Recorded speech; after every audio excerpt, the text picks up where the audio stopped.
Hi guys, my name is Laura Jean Marsh. I'm a screenwriter and director. I'm originally from Somerset, but I live in North London. This year has been a very exciting one for me. I got to release my debut feature film, which I wrote when we first went into lockdown last year, and we shot in between lockdowns at the end of the year. So it was quite a tricky thing to execute, but we did it. And we released it in the UK in July this year, and we've just released it in the US and Canada. So it's been a very quick snowballing process, but I'm mega proud of it.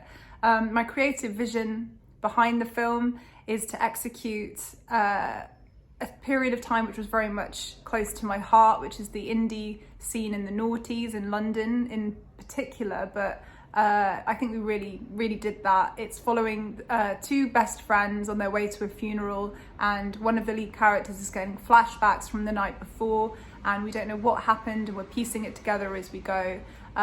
Lots of hedonism. I really wanted to create something that really reflected the messiness and excitement from that time, and I think we reflected that through the fashion, through the cinematography, through the music, and yeah, I think we did it. We were on a small budget and we were dealing with lockdown COVID restrictions, but we managed to do it, and it's getting a great response, so I'm very proud. Another important thing to me that I wanted to put across with Giddy Stratospheres is, even if you don't have the support you need from those closest to you and your family, you can find your own family, your chosen family elsewhere. And with Daniel and Lara, our lead characters, I think we really get that across. Yeah, and it's really resonated with a lot of people who have struggled. So I'm really proud of that. So my biggest influences as a filmmaker change daily, but I would say my greatest hits are probably David Lynch, Shane Meadows, Lynn Ramsey, and Christopher Guest. With David Lynch, I really love the element of the way that he plays with reality and the absurdity of reality. And I definitely drew on some of those influences for the dream-like moments in Giddy Stratospheres. Lynn Ramsey is an incredible female filmmaker. I think More Than Colour, her first feature film with Samantha Morton, some of the club scenes in that film are so bang on what I wanted to execute with Giddy. So I drew on some of those, and I thought we really pulled that off. And I would say with a lot of the moments in the film where we have some of the characters are kind of high on drugs or drunk or coming down off drugs, we used improvisation in those moments, and I really encouraged the actors to be in the moment with them. So I drew on Christopher Guest films for that, because Giddy Stratospheres is a dark comedy at the end of the day. And when it comes to Shane Meadows, he can do no wrong in my eyes. I think he's just, executing the UK and everything about Britain in such a truthful way. And I love the way he uses music in his creations. So he's a big influence of mine. And so I like to kind of mix up all my influences when it comes to my own work. But I would say those four are probably my main guys.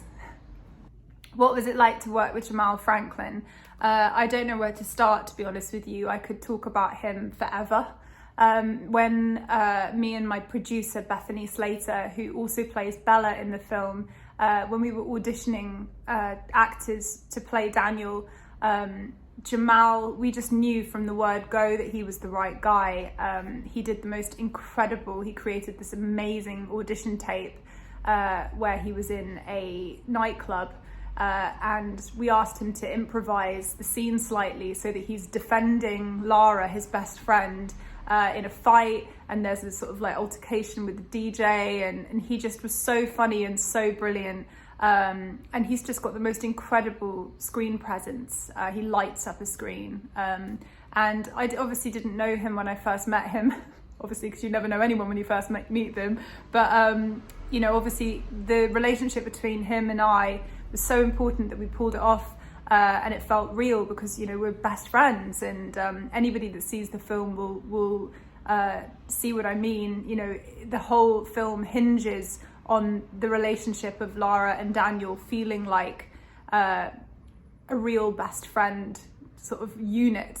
But honestly, we bonded so strongly, and by the end of the filming process we were like family, and we still are, and we've continued working with each other since we called cut. So he's just incredible. He's so talented, and I think he's going to be a massive star, and he certainly deserves to be. Jamal aside, I can honestly say I was so lucky to have the cast we did. It's a big old cast, you know. We had massive comedy superstars like Richard Herring and Nick Helm playing my family members. We had some incredible actors. Charlotte Milchard and Charlotte Weston played my stepmother and my mum, and they were just incredible. I mean, our whole Club Kids crowd were just amazing. We were like a family. I mean, we spent so much time in this nightclub shooting these scenes from the night before and the night after and the after party, and you know, the improvisation and the camaraderie of that cast, I will never forget it. And I've spent so many years of my life in a film set, and maybe I'm just saying it because it was my film, I don't know, but the talent of those guys is immense, but also their work ethic, their collaboration with myself, the support. I think it really shows in the film. I think you really feel like these people are real friends and peers. So yeah, I owe a lot to those guys. It's 100% our film and not just mine. One of our other actors who completely stole the show was Denise Orita, who plays Daniel's mum. Denise is just incredible. I mean, she's been in some of my favourite films, and I was so lucky to get her for that role. A couple of the scenes in the film are quite tear-jerking and quite heavy, and she just completely lights up those scenes, and there wasn't a dry eye in the house at our premiere during those scenes, and I owe a lot to her because they were so important to me that we pulled them off, and she's just incredible. So yeah, Denise is a queen. So for my next projects, I have two in the pipeline. The first one is Stutter, which is a TV series set in an alternate version of the Britpop universe in the 90s. And there are elements of the occult. There are pagan dinner ladies. There's a band found decapitated in a music studio. There's an incredible duo, Detective Lawrence and Detective Miller, who are trying to piece together how Shona Reitman managed to chop the heads off her band. And it's really fun and completely bananas, and I can't wait to bring that to life. And the second project I have in the pipeline is Venom Falls, which is a mockumentary set in a little village in the West Country, based roughly on the village that I was, which I grew up in, which is also a little bit spooky, but very much comedy. And it's interviewing lots of different people from the town and trying to work out what happened when one of the young boys from the village went missing. How did that happen? But I'm really excited about that too. That's very much a Chris Guest influenced operation.